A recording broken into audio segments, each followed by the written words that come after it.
All right, well, good stuff. We're now 3 past the half, so we'll be able to get this started. Super excited to have everybody here today. Today, we're going to be talking about how you'll be able to resurrect your demand and get your pipeline back in order right now.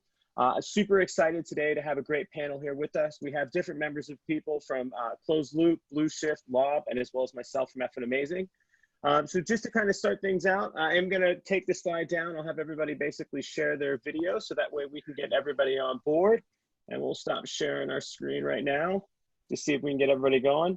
Oh, look at that. Awesome. And I would highly recommend while we're doing this is that everybody basically put this in their gallery view so you can see all 4 of the cameras at the same exact time and be able to actually see all of us going on. So just to start things out, so my name is Dan McGaw. I'll be your moderator for today's panel. Super excited to get this going. We have a really, really good group of marketers and as well as CEOs to be able to help us kind of push this forward and really understand how we're adapting to this market landscape and get everything going. I'll be handling all the questions and as well as the chat. So if you have questions during this, please put them in the Q&A and also in the chat system. We will be able to ask those questions, be able to get you the information you need. While we're going through this though, if something does happen, definitely we are going to record this. We will send out a copy of the recording for you to review later. We'll also be sending out some takeaways so that way everybody has that information. So if something happens, definitely know that we'll make sure that you get that information. So just to start things out, I'd love to turn it to Lance, who put this whole webinar and panel together. Lance is the CEO of Closed Loop, a very well-respected paid media consulting company and agency. Lance, how's your day going? I'm doing great. Thank you, Dan. Really happy to be here. Grateful to be on the webinar. And just by way of a quick introduction of myself and my company, as Dan said, I'm Lance Loveday, the CEO of Closed Loop, and we are a paid media agency. We specialize in helping companies realize massive profit, really, from paid channels, and that has never been more important than now. And I'll talk about what we're seeing across our client base, but the client base includes a number of B2B companies, as well as some B2C companies in a variety of different industries as well. And as I'm sure we're going to talk about a lot, the pain is not being spread evenly right now, and there are some winners amongst a sea of losers, sadly, in the current environment. Looking forward to sharing more about that. Yeah, and thanks so much for putting this on. I definitely appreciate you taking the time to get everybody together for this. Really, really excited as well. So we also have Josh Francia from Blue Shift, which is an amazing customer data platform. Josh, how's your day going? It's going great. Yeah, I'm enjoying being quarantined with my 5 young children, like everyone else probably is enjoying the quarantines. But no, happy to be here with you guys and to talk about marketing and talk about some strategies. Just by introduction, I'm the Chief Growth Officer over at Blue Shift. As Dan mentioned, we're a customer data activation platform. So we combine the first-party data into unique profiles, do a lot of AI to enrich that data and make it more interesting for you to act on. And then we bundle it all together with multi-channel activation, so allow you to actually send out those campaigns across multiple different channels. So excited to be here and answer your questions and talk more about marketing strategies. No, it's awesome. And thanks so much for making the time. Definitely excited to hear your point of view in regards to all the things we have going on. And then our next esteemed panel is Michael Peach from Lob, which is one of my favorite companies out there right now. Do some really, really awesome stuff with your postcards and stuff through our automation. How's your day going as well? I'm doing great, Dan, and thanks so much for having me on. Really looking forward to the conversation today, and thanks for the kind words about Lob. For those who may be unfamiliar with Lob or the service that we provide, we're an automated direct mail platform. And so specifically what that means is we allow direct mail to behave pretty much like email communications, and working with platforms like Blue Shift and other marketing automation and CDP platforms, we allow customers to send personalized timed direct mail interactions out to their customers at very specific moments in the customer lifecycle. No, and I'm a big fan of Lob as well. I've been using the platform for a long time to be able to send personalized postcards. So thanks so much for being able to provide the service. Just to finalize, I realized that I did not introduce myself really at all. I'm Dan McGaw. I'm the CEO founder of a marketing technology agency called Effin' Amazing. We help a lot of companies with their marketing automation and as well as acquire customers and as well as retain them. So we help a lot of company pick tools, very similar to helping people figure out that Lob's the right fit or Blue Shift's the right fit. And then as well as work with a lot of other agencies like Closed Loop to be able to ultimately convert as many of those people that they drive into the funnel. That being said, I don't want anybody to be scared of asking any questions during this. We do have some questions which were submitted earlier. And one of the things that I think is really important is as we're going through this shift of how we have to kind of adapt in this new world that we live in, I think every single day is a little bit different. But of course, there's things that have happened over the past 4 and 6 weeks that I think we all have kind of adjusted to a little bit. But I think one of the things that's really, really hard for us to all kind of grasp is this fact of like, hey, pipelines really change. So I guess just to kind of kick things off, one of the questions that I really have is kind of, what is the current state of affairs for your customers, or as well as what's going on inside of your businesses? I think, Michael, what I'd love to do is just kind of start with you. And what are the state of affairs that you're seeing in regards to things that are happening with your customers or even inside of your business when it comes down to generating pipeline? So it's really interesting, sort of what we've seen for our customers. And I think, it's important to sort of look at it by industry. There are some industries that have obviously felt a very immediate impact. And I think in that cases, they've definitely seen sort of pipeline really suffer. But I think in a lot of cases, other folks haven't. And I think there's almost kind of a timeline that aligns with about sort of the point in time that an individual state kind of went into shutdown and lockdown. And some of from what we saw is there's sort of a pattern of confusion of, what's happening that causes a bunch of disruption and sees an initial drop in sort of response rates and pipeline. And then people sort of figure out, okay, this is how I'm going to work at home, and this is how I'm going to get, deal with having kids at home, as you said, Josh. And then people get back to work and realize now they're stuck at home and they've got nothing to do, so they might as well do some more work. And I think, certainly one of the things that we've seen is there was a very sort of abrupt circle of that where, pipeline and marketing responses went down. And then as people sort of slowly got used to the hang of the new normal and the way the world was going, it actually started to come back up towards a normal curve. And I think for a lot of industries that haven't been sort of immediately impacted by some of the shutdowns, that's probably going to be a fairly consistent pattern. Interesting. Josh, what about your perspective on this? I mean, I know that you have a little bit of a different view of the world at Blue Shift. Yeah, no, it's interesting. I definitely think a vertical view is important, right? We all know that there's certain verticals that are getting hit very, very hard with this. Travel verticals, event planning verticals, all those verticals are getting hit really hard. And so those for sure have seen deceleration in a lot of things. However, what we've noticed on the Blue Shift platform is we've actually seen an increase in volume through the platform for the majority as a whole. And what we attribute that to is people are actually trying to lean into maybe lower cost marketing channels like email or mobile push and those types of things to drive revenue, especially in this time where there's such uncertainty. And so we've actually seen it go up consistently week over week as the coronavirus restrictions have been rolled out. So there's definitely, and there's actually even some parts of the economy that are actually seeing a boost, right? We work with several e-learning companies, and they've actually seen a huge uptick in people wanting their services. People are stuck at home. There's schools that are trying to figure out how to do, e-learning and online training in classrooms and not really sure where to go. We have some food delivery customers, and they've obviously seen an uptick. Everyone kind of gets sick of maybe the home cooked meals after a while, and they want something different. So we definitely are seeing some upticks in some environments, but generally over the total, it looks like the volume is actually increasing quite a bit during this time where people are leaning into maybe these lower cost marketing channels. I find it really fascinating because when you think about the panel that we have here, we all have very different sections of, in essence, the buyer journey that we'd be involved with at different times. And Lance, I think you coming from the paid acquisition space, I think this is definitely an area where there's been just so much shuffle that's happening. So being almost at the top of the funnel in regards to this stuff, I mean, how are you viewing the current shifts and what are you seeing in regards to the pipeline changes for companies? Yeah, I think it's in line with what Michael and Josh have talked about, and it's fascinating because they're kind of filling in the blanks for me a little bit in terms of the why behind some of the shift we're seeing on the media side. And what we're seeing is that, yeah, activity is flat to up, and traffic and lead volume is flat to up, but we're seeing some hesitation on the actual willingness to pull the trigger and make the purchase.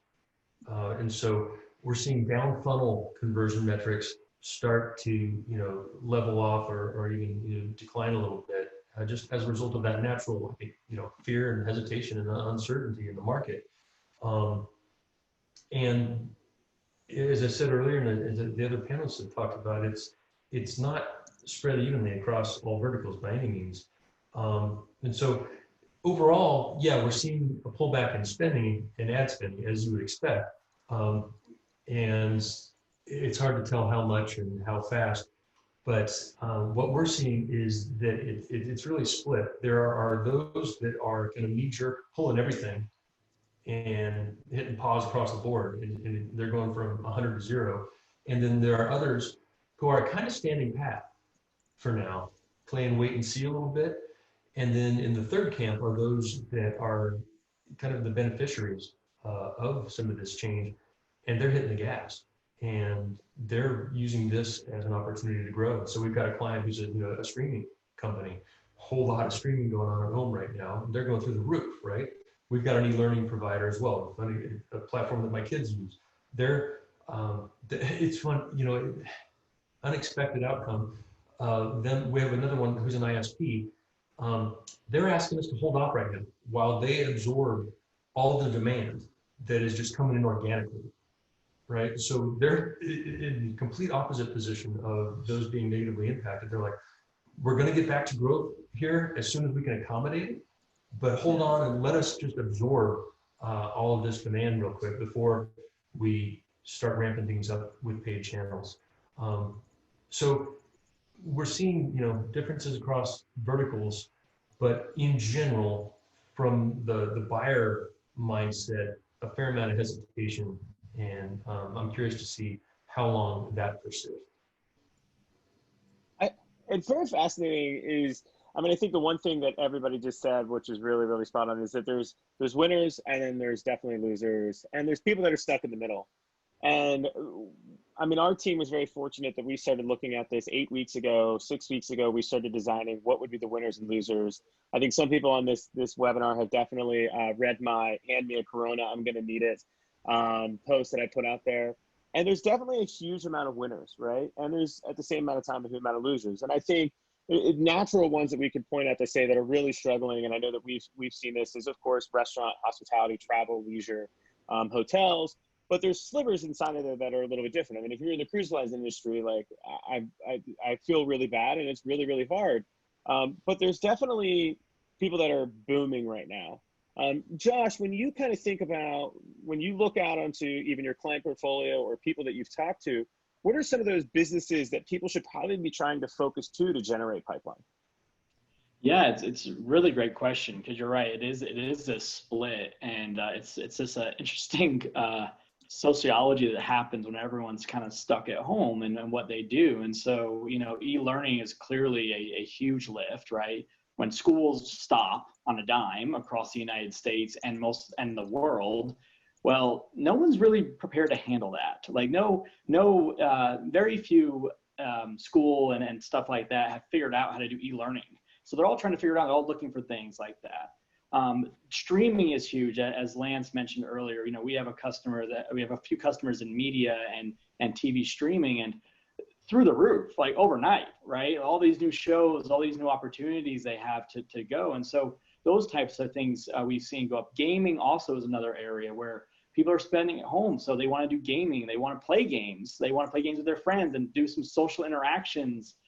These are people that aren't typically gamers, maybe, right? I guess I'm stuck at home. My kids are stuck at home. Man, is there a game out there for them to keep them, entertained for a little bit? So I think we see a lot of those types of things. And even in the finance world, where the consumer finance, there's an interesting byproduct of this pandemic is the market's tanked, right? Economies have really been shaken. And so governments have done a lot to mitigate how bad that will be, including the Fed dropping interest rates exceptionally low to essentially zero.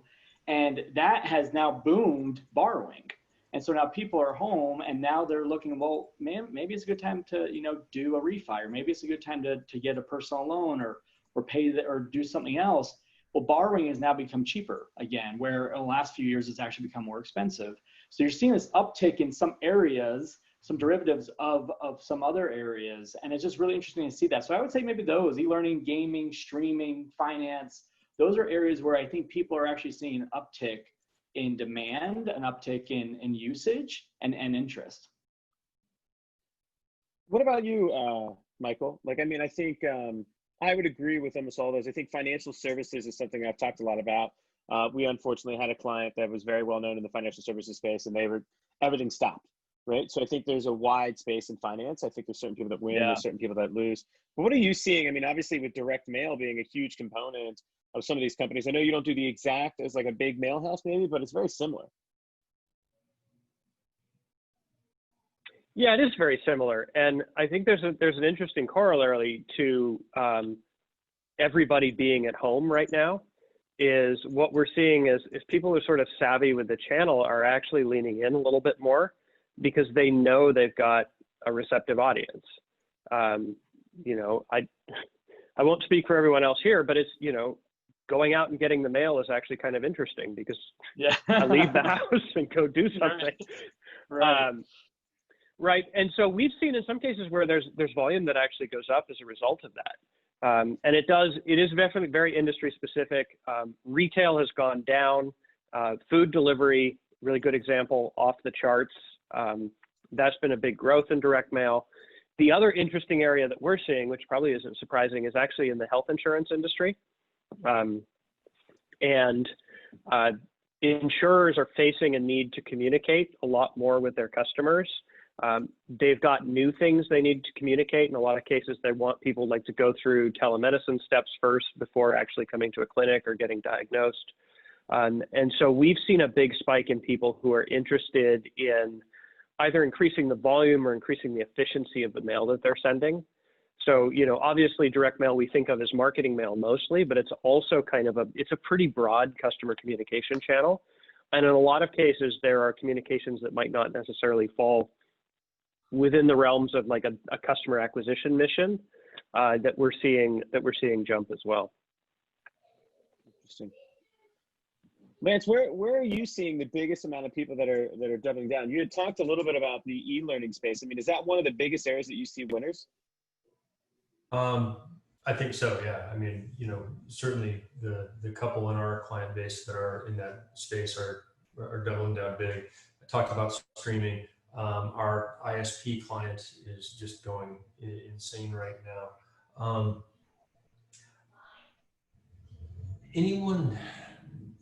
Oddly, we have a credit card processing company that deals primarily with retail clients, and you'd think that would just be a bloodbath, right? That'd be a horrible spot to be in right now.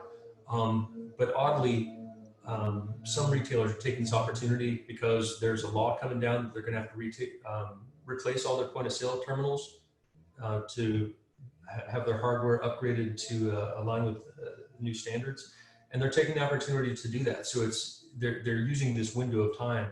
Some of them who perceive that they're going to be around, obviously, and survive this, to go ahead and upgrade their point of sale terminals now. This company also got really smart and got involved with the SBA, and they're actually a funding delivery vehicle for some of the loan assistance programs as well. So they turned on a dime, updated their messaging, made some product changes, partnered with the government, and surprisingly, they're doing really well. I do see opportunities to innovate for those that are willing and able to really move quickly. And not every company can do that. But those there are opportunities out there. Yeah, definitely a lot of companies can't move really quick, and I find it really fascinating to see some of these companies that really can't pivot. I mean, of course, a lot of this is around, hey, let's resurrect our pipeline and let's make sure that we try to capture as much as we can. But one of the things that I think that's really interesting, and Michael, we were talking about this a little bit earlier over the emails and stuff like that, is that you obviously need to resurrect your pipeline from net new, but you of course have to retain customers as well. And sometimes that pipeline is best generated by retaining your current customers or even getting them to buy more from you. I mean, what are your thoughts in regards to not just generating net new pipeline, adding new logos, but maybe making more pipeline out of the current logos you have? Yeah, I think that's a really important point. And I think retention's going to be a really clear focus. I think both for B2C and B2B marketers in the short term. You know, for those of us in the B2B space, we know that budgets are going to be cut, and you know, every head of every department is looking at their software expenditures right now and kind of figuring out where the line is and what's essential and above the line and what's below the line. And I think everyone knows that calculation's going on. And so this is an incredible opportunity to make sure that your customers are happy, that they feel value, that they're getting value out of your product, that your product is going to be especially helpful in the coming months, and just sort of driving that engagement. The other behavior that I've seen some in the B2B space is companies looking to pull forward renewals, sometimes like with a special offer. Just going out and having those conversations maybe a month, 2, 3 months early and say, hey, you know, we value continuity, you value continuity. I know you're getting value from our product and from our service. Let's have a discussion about securing that right now so that we can work together moving forward and limit, you know, some of that churn or uncertainty in the relationship. And I think that's a really smart thing to do. On the consumer side, it's a similar calculus, but it's about sort of really making sure that you're driving brand affinity and loyalty. Consumers are going to be much more particular about how they spend money, especially with uncertainty in the economy. And if you're a valued brand or not with them is going to make a big difference. And I think there's an opportunity to really invest in not just kind of transactional marketing where, you know, we're promoting something or offering a discount, but really sort of helping them experience the brand and remembering what they like about your business and about your brand is something that's going to help drive loyalty at a point in time. Even if it's going to, you know, even if you're seeing sort of a shortage in pipeline and additional demand, as that comes back around, people are going to want to go back to their favorite brands. They're going to want to re-engage. They're going to want to use the products that they like. And this is a really good opportunity for marketers to build that affinity. Yeah, it's a great call. You know, as you were talking, you reminded me of some ad creative I had seen recently, not from a client of ours, but from a brand that I like. And if you had told me a month ago that I would see a banner ad for this brand that would almost bring me to tears, I would have said, no, that's not how this works, right? Apologize, of course, the landscapers are here now. But it's like torture. But so I'm online and, you know, just going about my day and I see this ad, you know, as you might be able to tell the bike jersey behind me, I'm a cyclist. I see an ad from Specialized Bicycles, but they're not saying, here's our awesome, sweet new bike or wheels or components, whatever. The big headline on the ad was support your small businesses, right? They were not talking about themselves. They're talking about small businesses and they're talking obviously, you know, about small bike shops. And, you know, we all have a soft spot for our local bike shop, but to see that brand clearly putting money down and not selling themselves, but trying to keep everyone mindful of supporting their local bike shop, I thought was really touching and it stuck with me. And to your point, it evokes so much emotion in me that I was like, you're damn right. When I can get back out on my bike again, I'm going to want to get back out on a Specialized. When I go buy a new bike, I'm going to want to buy a Specialized, and I'm going to buy the helmet and the wheels, the whole deal. And it just struck me as being so attuned to the times and selfless and authentic, but in a way that God just made me love the brand. So I want to bring forth that example because it struck me, even as an old jaded marketing and advertising guy, I'm still prone to some of this sometimes, I guess. Yeah, that's right. Started weeping about my bikes. I would totally agree. I think the empathy and the ability to be able to show that you want to support and care for other people in this challenging time is something that's going to build a lot of that affinity with a brand, and as well as retain customers. And I think sometimes I just watched the Reforge webinars a couple of days ago with Patrick from Profitwell, and you can of course see a huge drop in subscriptions for B2C. And I think B2B is usually B2C is the leading indicator when B2B is eventually going to lose some revenue. But you can really start to see a lot of companies kind of stick it out a little bit longer because they are focused on doing the right thing compared to saying, just buy my stuff today. I think one interesting, I mean, Josh, you of course see a slew of type of marketing messages, and you said that a lot more messages are going out. There's a whole bunch more volume. When you see that messaging, I don't know how much you get to actually view these types of messages, but are these more of, hey, like, buy our stuff? Are these, hey, trying to keep people engaged? Are they things like Lance is talking about where it's like, we want to help and do the best that we can support? What kind of messaging are you seeing resonate? It's a big mix, but I think everyone has a common theme of empathy, right? So I think no one is going out there, at least not what I've seen. And of course, I don't see all the messages our customers do, but we do see quite a few, and I'm on a lot of their lists as well, and what they do and what they talk to us about. No one's going out there and being too, bombastic and almost like a little bit clueless, right? Everyone's having empathy in it. And with the empathy, it's like, here's some valuable information for you that we can provide. And so it's not the heavy sell, it's more of the, hey, here's some information that could be helpful for you. So for instance, we work with a company that they essentially own a lot of malls around the world. And so malls are shut. Well, what do you do when malls are shut? You can't necessarily get people to go to the mall. And so they've changed their messaging to, pickup and deliveries from their restaurants that are at the malls that are still open. And so it's a really cool way of doing that. They could have gone dark, but they said, you know what, this is temporary. We're going to be fine. But how do we make the best of this situation? And so I think those are some examples of people are adjusting their message, but still trying to provide value with the products they can actually give to their consumers with that empathetic lens. Is it one of the things that, Josh, with your tools, a lot of it is, of course, is the first party data. You know a lot about somebody's customers and you can consume that. How is that data so much more important now? Like, how are people leveraging that? How should people thinking about that?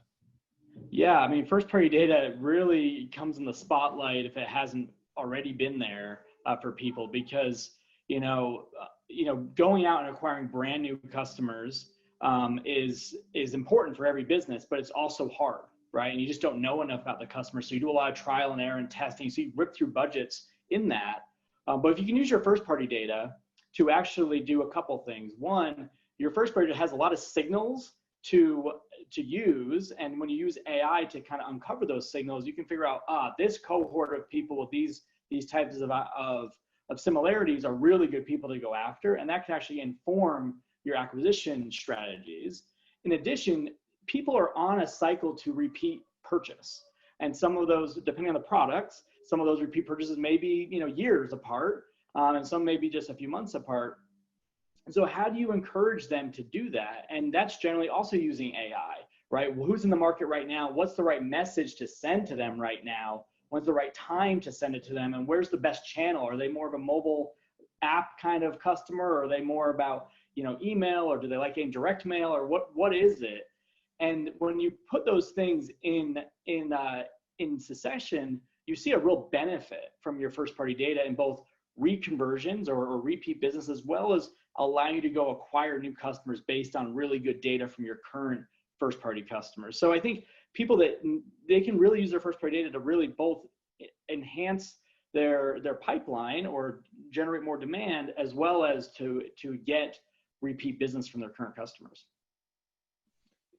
Michael, I mean, when we think about all of these different things that we know about our customers and way that we can engage them, I mean, one of the things that we're focused on here is how do we create engagement which will resonate with somebody, but get them to basically feel better about their day or have some sort of ease they can have. And I think some of us have kids that are at home. I mean, I have my 3 boys, and one of the things I'm struggling with is like, what do I do with these guys all day long? I have 3 young boys that just beat the crap out of each other.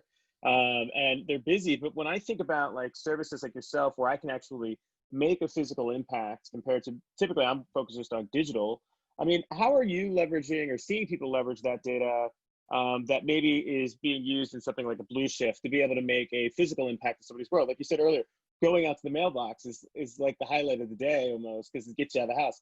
I'm a little bit, my mailbox is in my door, so like I don't even get to leave the house. So like, how do you see that working with the physical world?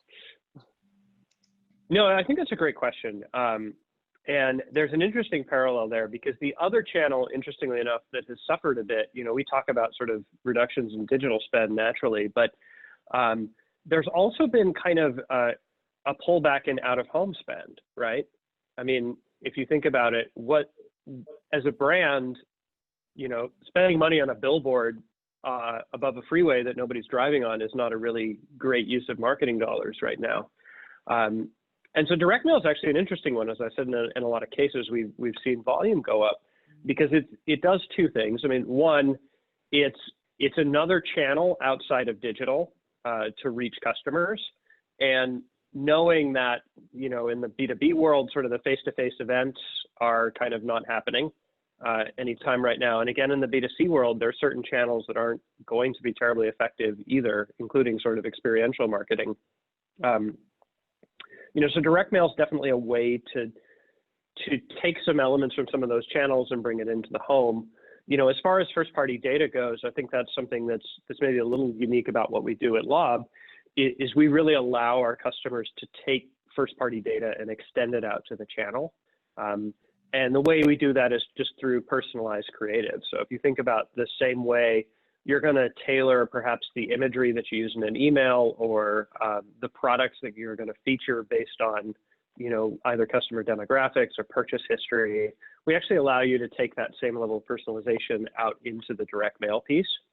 So you imagine you could have a set of meal recommendations for a home delivery service, knowing like what type of food that customer has purchased before. That's a really great way to sort of build affinity with a customer through the direct mail channel, or even just demographics, right? If you know something about them, like say you're in the insurance industry, and you happen to know that this particular prospective customer is a dog owner. Great opportunity to feature a picture of someone with their pet on the creative, and again, sort of draw that awareness and affinity to the offer. So we've seen some customers that are really creative in the way that they customize the mail pieces that they're sending out based on that type of data. While you were talking, you gave me a great idea. I've been talking with Lance about what we're trying to do to cut through the noise with executives, and I'll make sure everybody gets a copy of our coloring book. We created a coloring book so that way we could send to people like Josh and hey, color this in, give it to your kid. They can make a paper airplane kit. But what I think would be really, really interesting is to send those out via Lob on your basically large postcard size, and send it directly to somebody's house and allow them to then color on it themselves, because I don't think I've ever colored more in my entire life. And I think those unique ways that you can engage with customers or even prospects is really the way that it's going to be the way that you're successful. And I think one of the attendees, Amanda, had shared an article in here about McKinsey talking about companies that really do a good job right now are the ones that are most successful. When you think about all this first-party data, Lance, I mean, from a paid acquisition perspective, of course, a lot of times we're trying to, whether it is Google Ads or Facebook, we're trying to attract people. Mm-hmm. But in a lot of cases, we have all this wonderful data about our current customers, even people that are our prospects, and we can use that for audience retargeting, and we can target them in base, whether they have kids, whether they have a dog. I mean, I know you and I both just got puppies. I don't know if that data is on the internet yet, but somebody I know somewhere knows that I have a puppy. Facebook probably does. How do we take that first-party data that we know demographic-wise and then reuse that in some of these paid acquisition channels, which are so much cheaper now? I mean, the cost per click has just basically tanked over the past couple of months. Right. Yeah. So, we think about creating multiple audience targets and audience cohorts, and what Michael was talking about in terms of having some of those renewal conversations earlier really resonated with me, and we're seeing some clients take advantage of that, and they're making special offers, right? So in addition to having that renewal conversation sooner, they're actually incentivizing with lower rates, right? Hey, renew now and we'll lock you in at 30% below what you otherwise might have been in line for, right? And we can target a cohort. We can say, all right, we're going to target ads at the people who we know are coming up for renewal 2 months from now, right? And we can do that on a rolling basis, and we can test and see what resonates. And that can just become part of our ongoing strategy now over time as we see what works, right? And contributes to higher retention rates and LTVs. So we segment audiences in a lot of different ways. It can be around, renewals. It can be, those that exhibit high risk of churn based off of, low engagement rates in the app potentially, so we'll slice and dice audiences on all kinds of different ways and customize messaging in order to get people to re-engage, hopefully, with the app or the platform. There's a lot of room for creativity, and that's in strategy, and that's what we really enjoy helping our clients figure out. And it's somewhat unexpected. I think our space is viewed as being very analytical and rigid and linear sometimes, but there's actually room for a lot of strategy and creativity. That's where we. One thing that I've seen a lot happen, and we do a lot of work with a lot of SaaS companies, a lot of B2B SaaS. And of course, a huge focus of our business is to help companies pick and choose tools to help them either make money or save money. And there was a statistic that came out from ProfitWell that was talking about people, if you would have asked them a year ago in March, basically, if they're going to choose a tool, it needed to make them more money. But now people are saying, well, that tool needs to save me money.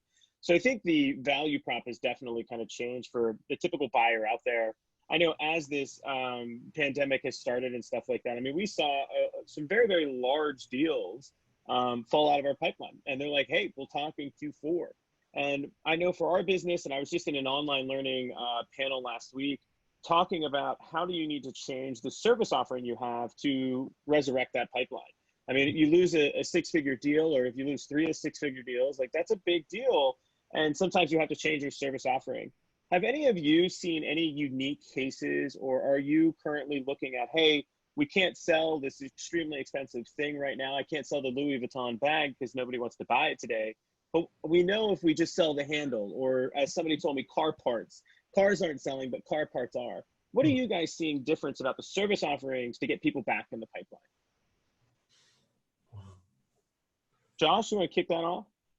Yeah, I mean, I think it is interesting. I think the greatest analogy I heard was be a willow, not an oak, referring to trees. And oak trees are very sturdy and rigid, and perceived to be really strong. But when a hurricane comes or something, they actually break because they don't bend in the wind. Where willow trees are maybe perceived to be weak on the outside, but actually have a lot of flexibility. And so as adversity comes, they bend to the adversity, and that allows them actually to survive. And so I think all companies really need to be willows, not oaks now, and throw out kind of maybe, a month or two ago, your strategy that you had going in, and maybe your playbooks you had going in, and this is where we're going to toe the line, and we're not doing this and this, because that's oak thinking. And generally speaking, you're gonna break hard. Because people are getting hit in a variety of ways. All companies are looking at expenses, and so be a willow, not an oak. Be flexible, be accommodating, have empathy, and that's how you win loyalty, right? Our company, Lob, I'm sure Closed Loop, your company, Dan. All of us want to make sure we don't have clients, we have customers, we have partners. We want to work with them long term. We want to be successful with them long term. It's not about getting someone to sign the dotted line and close a deal. It's about making them successful for, years and years to come. And you don't do that by trying to be super rigid at the beginning. You want to be flexible, especially in the environment that we have today. Yeah, I would agree with that. I love that analogy too. That's a great analogy. That's going to be like the key takeaway from today for me. So I think that's awesome. Yeah, that is a great line. That really resonates with me too. And I think maybe an extension of that mindset for a lot of clients that we're having to help them understand is that, you may be a single product company, and I'm sorry, but no one's going to buy your product for the next 2 months. And there's one company, they sell security systems for commercial environments. There's just not going to be a lot of demand for that in the next 2 months. I mean, there'll be some, and we want to help them go after it, but many people are just not going to be receptive to that message, right? But if they can reach out and be helpful and be seen as having helped them through this time in the way that Dan is trying to do with the coloring book and some of the other examples that have been talked about here, they, I think, can help their cause and position themselves to be able to really rebound quickly for when that demand does snap back, because I do anticipate, that there will be a snapback at some point. And it's an opportunity for companies to put themselves in position now to be able to ride that wave and really accelerate their growth when things do come back online. But yeah, some companies have the option of pivoting and being nimble with their product offering. Some just don't. Many of our clients just don't have that option.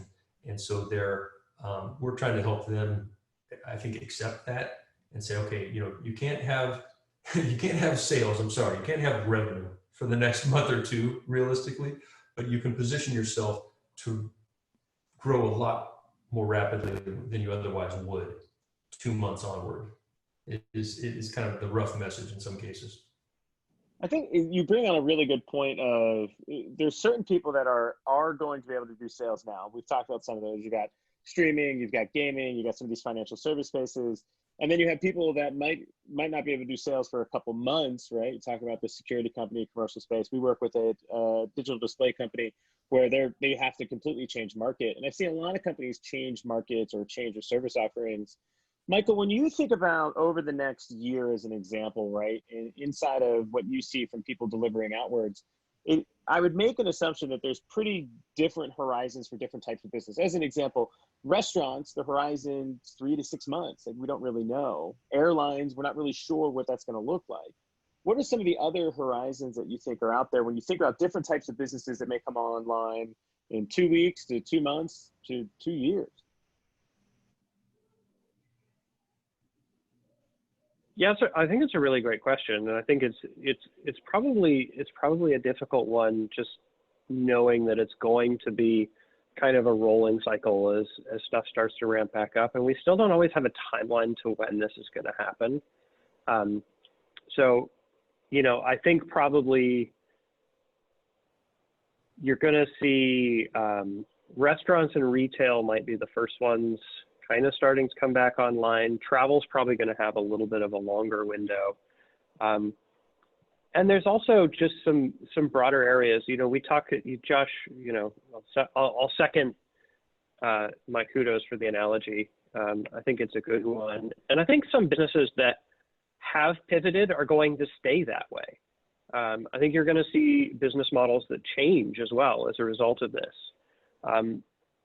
There may be restaurants that become really, really good at food delivery businesses and stay that way.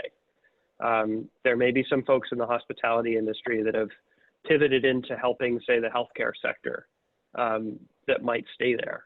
I mean, there's an opportunity for businesses not just to make some short-term, stop the bleeding kind of changes, but really sort of evolve their business model. So I think in a lot of cases like this, we're going to see some things that are unexpected in different industries. We're going to see some changes. And a lot of them, I think, in the longer term will be beneficial.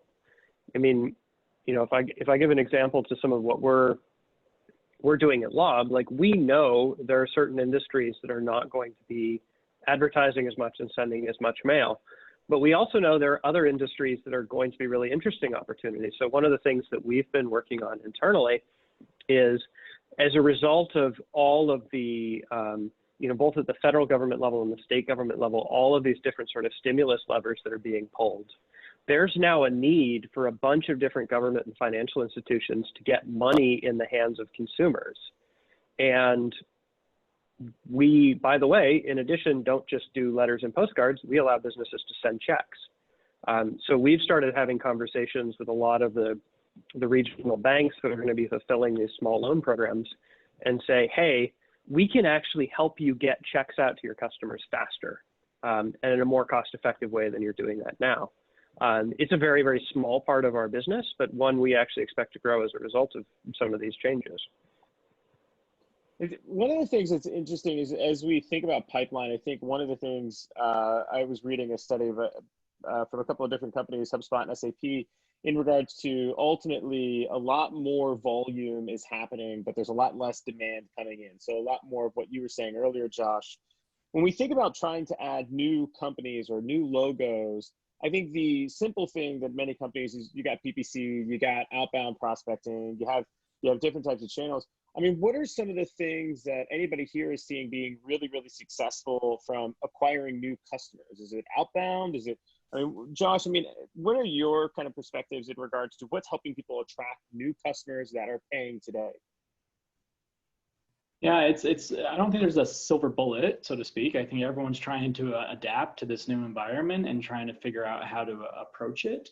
Outbound is an interesting strategy if you can, be empathetic to the outbound. You don't want to start doing outbound to industries that are literally treading water and trying to survive. The last thing in their mind is going to be getting a new platform or a new vendor. And so you have to be a little bit cautious of those. But again, on the flip side, there's industries that are really seeing a lot of boom and they're like, how do we handle this traffic? And we were joking that, some of these companies that may be using smaller, vendors that are focused on smaller businesses and smaller volumes. And all of a sudden they have a huge increase in volume. And now they're like, oh my gosh, I can't send anything. It's just breaking. It's not meant for that. And they're probably stuck and they're probably very aggressively looking for how do we fix this? Because my goodness, look at this windfall we have right now and how long is that going to be? I think on the other side, it is really about creating value with what you have. The low cost marketing channels always are good. And I think all B2B companies have a pretty healthy contact records of the previous opportunities, current customers, or things that have come in through different lead flows. How do you make sure you don't forget about those people and provide them real value at this time? Provide them real value and don't make them pay for it. Don't make them go through hoops to get it. Just provide them the value and help, give them something without actually anything in return. And I think that's a different paradigm that a lot of B2B companies and even B2C companies tend not to do. I think, Lance, you said it great with that specialized example before, but just give some value without any thought in return. And people remember that. And I think people are anxious and interested in learning at this time and becoming better.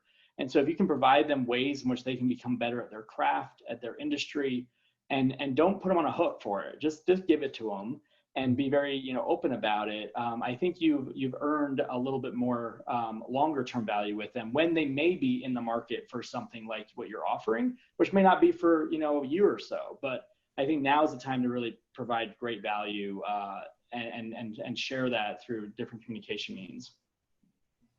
Yeah, I would second that. And I mean, we're seeing much more success, as I know you are, Dan, with promoting webinars and educational materials for clients. A lot of our clients are turning more heavily to that, and it's really resonating clearly. In terms of the messaging, we've talked about this, Dan, and I mean, cost savings messages are resonating suddenly much better than growth-oriented messaging, right? So that's a sudden shift, because a month ago even, it was all about growth, and now it's more about, oh no, save money, right? I don't want to spend $1 to make 2 anymore. Help me spend 50 cents instead of this dollar, right? Because I want to save as much and conserve as much cash as I can. So updating the value prop in some cases can be really helpful, but I think, this core point of being empathetic to where people are and being authentic, I'm really encouraged by how quickly that's been embraced by so many companies. And my hope is that actually persists. I would love to see less overt buy now messaging moving forward, right? I would love to see companies use this as an opportunity to actually kind of get in touch with their core brand values again and think about ways that they can actually add value to their customers' lives, and for that to carry on. Maybe that's a silver lining from all of this. Maybe I'm naive here. Maybe I'm Pollyanna. I don't know, but I would really like to think that could be a positive outcome. Is that people see the nuance and the good that can come from being a little more thoughtful in their messaging approaches. Of course. I mean, I think it's spot on where companies need to really focus on that messaging and focus on that stuff. And for all the attendees that are here, please feel free to pose any additional questions. I definitely want to be able to answer any of the questions that we have from the folks out there. Now, I know that, of course, some people here are more focused on the marketing side, some are more focused on the business side, but one of the interesting things that I've been doing a lot of research on is basically the different types of companies that succeed in these times of turbulence, as you might call it. I don't really like using the word crisis. I feel like the crisis is somewhat behind us. I feel like the turbulence is ultimately what's happening now. But when we see companies that like invest here or double down here, I think you can have, somebody had shared a McKinsey article earlier that basically said the companies that double down here are the ones that end up being more successful in the future. I think it can be very hard to double down, especially if your company culture is, and I'll pick on Salesforce a little bit here, sell, right? And 6% more per year. How do you, and I think Michael asked this question to you first, how do you take doubling down in this type of situation where you have to be so much more cautious with the type of messaging you have without pushing sales reps or even marketers to throw that buy now button out there?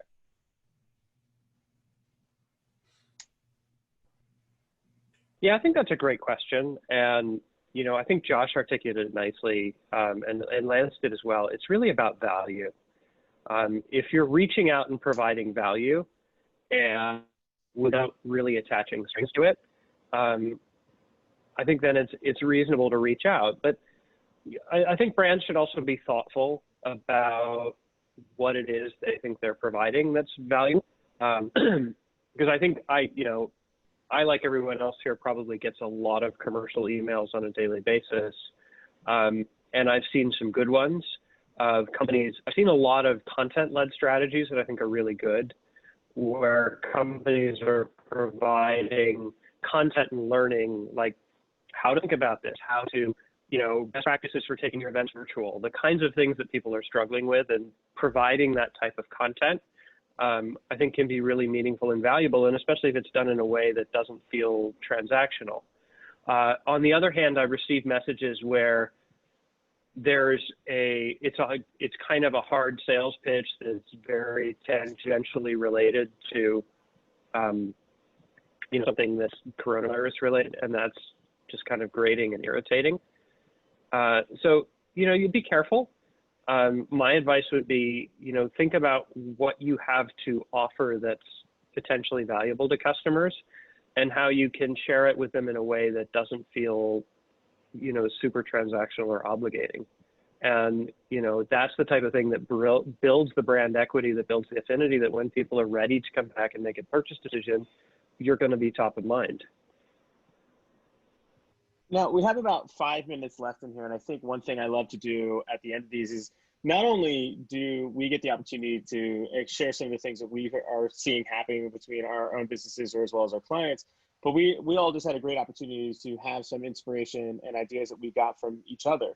And I know there's multiple ideas that I'm leaving this panel with now that I'm excited to leave here and go do those. And what I'd love to have everybody do here is talk just about 1 minute of something that they learned in this webinar that they feel is something they can use in their business to go create impact. And I'd love to kick it off with Josh, if you're open to sharing something that you've learned just out of this panel that you thought was inspiring, that you might actually be able to use that as a tactic or strategy for what you're going to do. Yeah, no, I loved it. And thank you to Lance and Michael. This has been really great, as well as to you, Dana, and everyone for attending. I really liked what Lance just said recently, how people are changing their mindset from growth to preserve, but they still want to do it. And so on paid media, we offer a paid media thing for audience targeting, where you can take your first party data and push it to Facebook and Google and Bing and such, and use that with AI insights. And that's an interesting concept of, usually we focus on, hey, here are the people that are most likely to purchase. And maybe the flip side is, who are most likely to not purchase, stop spending money on them, you know, and versus the opposite. And so I really like what Lance was saying there. I think that piqued my interest a little bit about maybe how we position that in this time versus not about maybe, you know, who's likely to purchase, like who's not likely to purchase, who are you wasting money on, and how do you stop doing that? Because preservation of cash has become to the forefront versus maybe growth right now. And I really like that thing. So I'll take that away from this. What about you, Lance? What's one of the big things that you're taking away from this? Well, you know, thank you, Josh, and thank you, Michael, and to you, Dan, for this. It's been just a fascinating, enjoyable discussion, and definitely the high point of my week here. So thanks, guys. As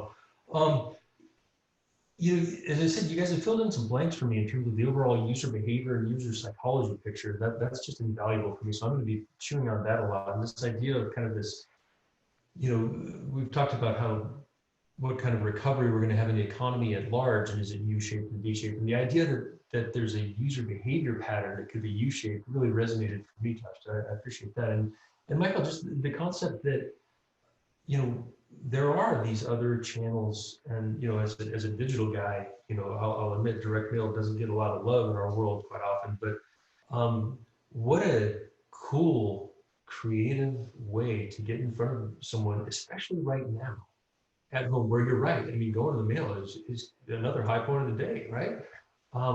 What a fantastic opportunity we have to leverage that medium. So I'm going to be brainstorming on that too. I love it. I so am jealous of the mailbox now because I never get out of my house ever. I've been working remote for years, and like my mailbox is literally attached to my door, and I'm so jealous because I got excited to go get takeout last night. My wife was like, "This is lame." Michael, what is your big takeaway from this all? And I appreciate you taking the time. Yeah, absolutely. And I'll second what everyone else has said. You know, really enjoyed the conversation today, and I think it's been really insightful. I think the one thing that kind of resonated with me that I want to think about how we sort of work into the way that just kind of our content strategy and the way we do some messaging is, you know, Lance, you talked about how there are some businesses right now that, you know, in the short term, like revenue is not going to be a thing. It isn't. And to help those types of businesses and those brands really think through, like, does that mean we stop doing everything, or how do we communicate and engage in a way that's thoughtful and sets us up for long-term success? And I think they're definitely, you know, folks who are customers of ours, more broadly, that we could have those conversations with, and help them understand sort of ways to get value from the campaigns and the communications that they're doing today, even if it's not around driving sort of immediate revenue. Yeah. Well, I appreciate all of you taking the time, Lance. Always great to be able to get a bunch of people together with you. Josh, thanks for taking the time out of the afternoon. And Michael, thanks for all the insights as well. Everybody, thanks for coming out. We'll send out a copy of the recording for you all, and then we'll look forward to chatting with you soon. But everybody, try to stay safe, wash your hands, and don't touch your face. Bye, guys. You're home, all right, thanks so much. Bye. Take care. Bye, everybody.